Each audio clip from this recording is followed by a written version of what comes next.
बहुत संतुष्ट हैं। ये एक बहुत अच्छी पहल है।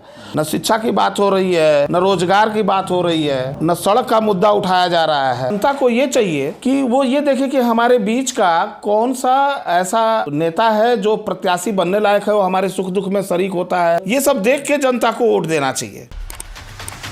नमस्कार, आईपा के मंच पे आप सबका स्वागत है। मैं हूं आसिफ रिजवी। आईपा यानी all India Progressive Politics association एक ऐसा संगठन जिसका मकसद है देश की प्रगतिशील राजनीति को बढ़ावा देना। इसी को लेकर के आज हमारे साथ हमारे मंच पर मौजूद हैं भारतीय जागरूक नागरिक संगठन के राष्ट्रीय सचिव राष्ट्रीय महासचिव जो हमारे साथ मौजूद हैं रामकृष्ण भारद्वाज जी। रामकृष्ण भारद्वाज जी, जो मौजूदा राजनीति चल रही है इसके प्रचलन से आप कितना संतुष्ट हैं? संतोषजनक है जो मौजूदा राजनीति है, और क्या कहा जा सकता है, संतोषजनक है। हर दल खुद को लोकतांत्रिक कहता है, क्या वास्तव में दल लोकतांत्रिक है? कहाँ लोकतंत्र है? अगर बात करें तो अब लोकतंत्र वो जो एक सर्फ एक्सेल का प्रचार है कि ढूंढते रह जाओगे। अगर हम बात करें तो पार्टियों में खुद ही जो आंतरिक लोकतंत्र होता है वो गायब है। हर दल जैसे one man show, two man army, इस तरीके से ही देखने को मिल रहा है। तो लोकतंत्र है कहाँ? और किसी ने कहा है कि चुनाव के समय में परिदृश्य बदल जाते हैं। वैसे ही हो जाता है कि जैसे अगर गरीब की बात करें तो किसी शायर ने कहा है कि गरीब की थाली में पुलाव आ गया है, लगता है कि शहर में चुनाव आ गया है। तो वैसे हो जाता है। जो चुनाव का एक अलग माहौल होता है, और जो चुनाव के जो समीप जो 2-3 महीने होते हैं वो सबका मनोमस्तिष्क बदल जाता है। लोग भूल जाते हैं। जनता की याददाश्त है ही कितनी, 6 महीने। हम लाख दावे कर रहे हैं लेकिन चुनाव में जो मुद्दे होते हैं वो स्थानीय नहीं रह पाते। चुनाव किसी न किसी भावनात्मक तरीके से लड़े जाते हैं। ऐसे में दोषी किसको मानते हैं? चुनाव आप देख रहे होंगे, इतनी बड़ी बड़ी चीज़ें जब कर दी जाएंगी तो चुनाव में जो जनता के जो मुद्दे हैं, जो स्थानीय मुद्दे हैं, वो तो गायब हो जाएंगे। इस जो विधानसभा का चुनाव है इसमें स्थानीय मुद्दों पे लड़ा जाना चाहिए, लेकिन आप देख रहे होंगे कि स्थानीय मुद्दे गायब हैं, उन पे बात ही नहीं की जा रही है। आजकल चुनाव क्या हो रहा है कि बड़े बड़े चेहरों पे लड़ा जा रहा है, ठीक है, और चेहरे ही चुनाव लड़ रहे हैं। वहाँ स्थानीय मुद्दे तो गायब हैं। न शिक्षा की बात हो रही है ढंग से, न रोजगार की बात हो रही है, न सड़क का मुद्दा उठाया जा रहा है। अगर पार्टियों को भी किसी की चिंता, किसी को भी अभी कल का आया हुआ कोई दूसरे दल से जिसका नाम खराब है वो इस दल में आया और उसको चुनाव दे दिया, उसको टिकट दे दिया। और जो 10 साल से 15 साल से जो मेहनत कर रहा है, जो हमारा कार्यकर्ता है, ज़मीनी कार्यकर्ता है, उसको जो है उसको टिकट का हकदार था तो उसको उसके हक से वंचित कर दिया। जिसको जनता चीख चीख के कह रही कि हमारा प्रत्याशी होना चाहिए, तो पैराशूट प्रत्याशी उतारे जा रहे हैं। तो कहाँ प्रजातंत्र है? कहाँ? सब जगह जो है वैसे ही चल रहा है। शिक्षा, स्वास्थ्य, रोजगार जैसे सर्वांगीण विकास कैसे राजनीति का हिस्सा बनेंगे? देखिए, मैं समझता हूँ कि इसकी पहल तभी हो सकती है, आज के डेट में जो 2-3 राजनीतिक दलों की हम बात करें तो वो एक प्राइवेट लिमिटेड कंपनी जैसे हैं। जनता को ये चाहिए कि वो ये देखे कि हमारे बीच का कौन सा ऐसा नेता है जो प्रत्याशी बनने लायक है, वो हमारे सुख दुख में शरीक होता है, हमारे मुद्दों को उठाता है पुरजोर तरीके से। तो ये सब देख के जनता को वोट देना चाहिए और जनता को अपने प्रत्याशी का चुनाव करना चाहिए। लेकिन ऐसा होता नहीं है।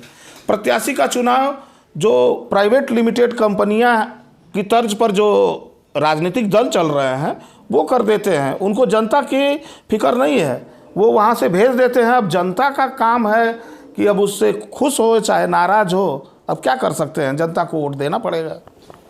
अच्छा, नेता आते हैं और वोट मांगने के लिए जनता उनको वोट भी देती है, सरकार बदल भी देती है, लेकिन जो जनता का फिर वही रूप देखना पड़ता है जो जैसा वो थी, फिर जैसे छलावा महसूस करते जनता।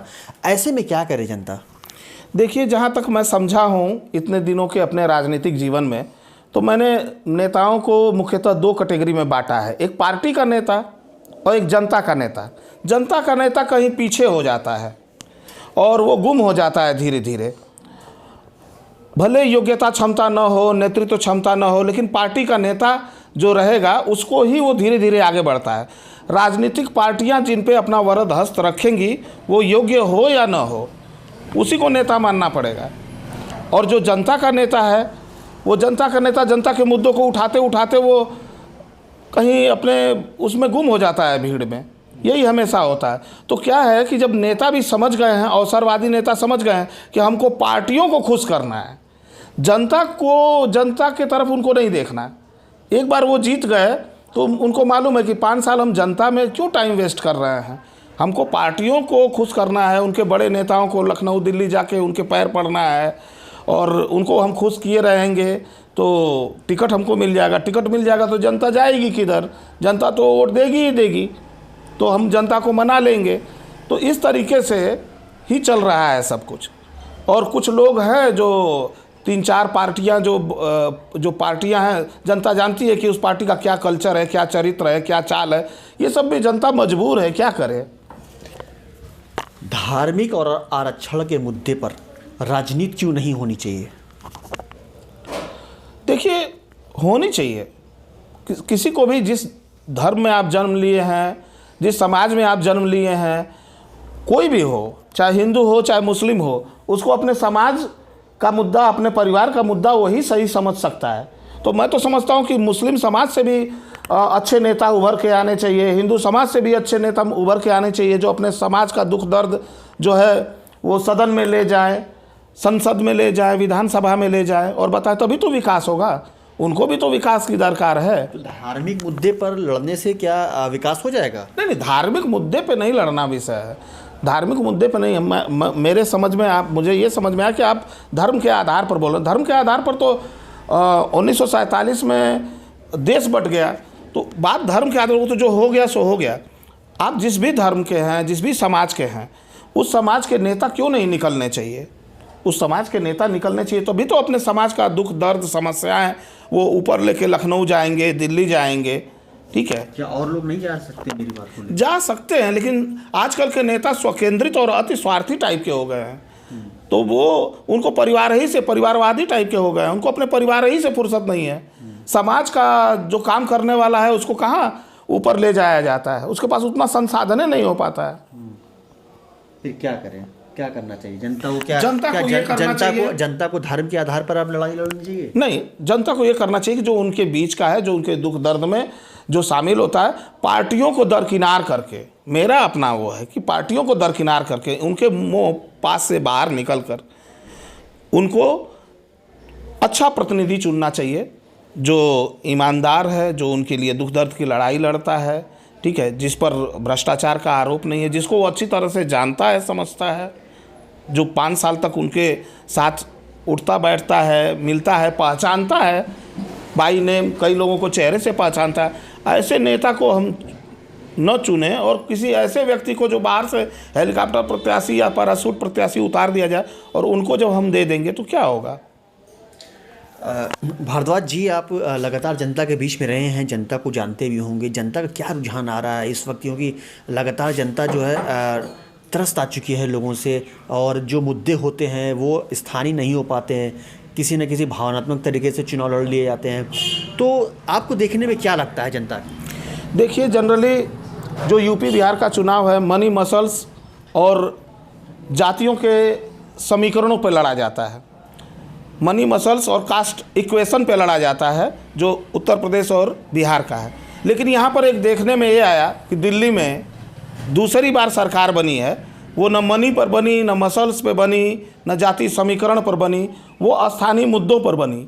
जिस दिन उत्तर प्रदेश और बिहार की जनता अपने स्थानीय मुद्दों को पहचानने लगेगी, जिस दिन वो जानने लगेगी कि नहीं, हमको रोजगार चाहिए, हमको शिक्षा चाहिए, हमको अगर पात्रता है तो आरक्षण चाहिए, ठीक है, तो वो उस पर वो करने लगेगी। अभी क्या है कि मैं समझता हूँ कि उत्तर प्रदेश बिहार की जनता इतनी भोली भाली है कि मनी मसल्स और कास्ट इक्वेशन में फंस जाती है, पैसे में प्रलोभित हो जाती है, या बाहुबली कोई आ जाता है तो उनके ग्लैमर में ग्लैमराइज हो जाती है, या कास्ट इक्वेशन में वो जात पात देखने लगती है, ठीक है, तो इसमें फंस जाती है और इसका फ़ायदा हमारे नेता उठा रहे हैं। मैं समझता हूँ कि गरीबी और अशिक्षा नेताओं का वोट बैंक है। नेता चाहते भी हैं कि लोग, जनता इसी तरह से गरीब और अशिक्षित बनी रहे, उनका काम होता रहे। अच्छा, आप भारतीय जागरूक नागरिक संगठन के राष्ट्रीय महासचिव हैं। आप भी जैसा कि भारतीय जागरूक नागरिक संगठन, आप जागरूक करते हैं, जनता को जाते हैं, मतलब कैसे, किस तरीके से देखते हैं इसको जनता? देखिए, भारतीय जागरूक नागरिक संगठन का मानना है और इसके पदाधिकारियों और कार्यकर्ताओं का मानना है, बड़ी मेहनत करते हैं हम लोग जनता के बीच में और समझाते हैं, लोगों को जागरूक करते हैं। और एक बात बता दूं कि आज जो देश की जो समस्या है वो यही है कि जनता है, वो जागरूक नहीं है। जिस दिन जनता जागरूक हो गई, जिस दिन जनता को मालूम हो गया कि मैं मतदाता हूँ, मेरे मत की क्या कीमत है, जिस दिन मालूम हो गया कि मैं करदाता हूँ, जो लोग टैक्स पेयर हैं तो मैं करदाता हूँ, और जिस दिन करदाता अपने टैक्स के पैसे का हिसाब मांगने लगा, ठीक है, और जिस दिन उपभोक्ता तो एक छोटा सा बच्चा भी हो सकता है जो बगल के दुकान से जाके टॉफ़ी लेता है, वो भी करदाता है, वो भी, उसका भी टैक्स का पैसा जाता है। तो जिस दिन उपभोक्ता, करदाता और मतदाता जागरूक हो गया और जागरूक नागरिक बन गया, उस दिन इन नेताओं की छुट्टी हो जाएगी। अच्छा, शिक्षा को लेकर के राजनीति क्यों नहीं होनी चाहिए? शिक्षा को लेकर राजनीति होनी चाहिए, लेकिन जो पिछली सरकारें हैं, जो इससे पहले की जो सरकारें हैं, वो शिक्षा को लेके इस तरीके का माइंडसेट उन्होंने बना दिया। जिस तरीके से उत्तर प्रदेश में नकल, ज़बरदस्त नकल होती थी। अभी योगी जी इसके लिए धन्यवाद के पात्र हैं कि उन्होंने नकल को रोकने का, जो कल्याण सिंह जी थे, नकल को रोकने का, इन लोगों ने बहुत उत्तर प्रदेश और उसको इन लोगों ने एक नया एक प्रतिमान दिया। तो ये शिक्षा तब तक, जब तक सुधरेगी नहीं, तब तक राजनीति होनी चाहिए शिक्षा पर। अच्छा, AIPA, All India Progressive Politics Association, जो लगातार प्रगतिशील राजनीति की बात करती है, इससे सवालों से आप कितना संतुष्ट हैं? बहुत संतुष्ट हैं। ये एक बहुत अच्छी पहल है और मुझको कसक थी, इस चीज़ की कसक थी कि कोई चुनाव है और इस तरीके की कोई प्रोग्रेसिव बात करने वाला नहीं है। और जब मैं चाय की दुकान पर, कहीं फागू चाय की दुकान पर जाता हूँ, मिर्जाहादीपुरा में जाता हूँ, मेवा चाय की दुकान पर जाता हूँ, तो लोगों की जब बातचीत सुनता हूँ तो मैं सोचता हूँ कि इन लोगों का बातचीत का स्तर क्या होना चाहिए और क्या है। उन बातचीत में मैं आपको बताऊँ, कहीं शिक्षा की नहीं बात होती, कहीं रोजगार की बात नहीं होती, कहीं इस तरीके की मधुबन में और घोसी में और कितनी खराब सड़कें हैं उनकी बात नहीं होती। लोग चेहरों की बात करते हैं, बड़े बड़े चेहरों की बात करते हैं, तो उससे जनता का हित नहीं होने वाला। धन्यवाद। ये थे हमारे साथ रामकृष्ण भारद्वाज जी, जो कि हमारे सवालों का, आईपा के सवालों का लगातार जवाब दे रहे थे। मऊ से आसिफ रिजवी, आईपा।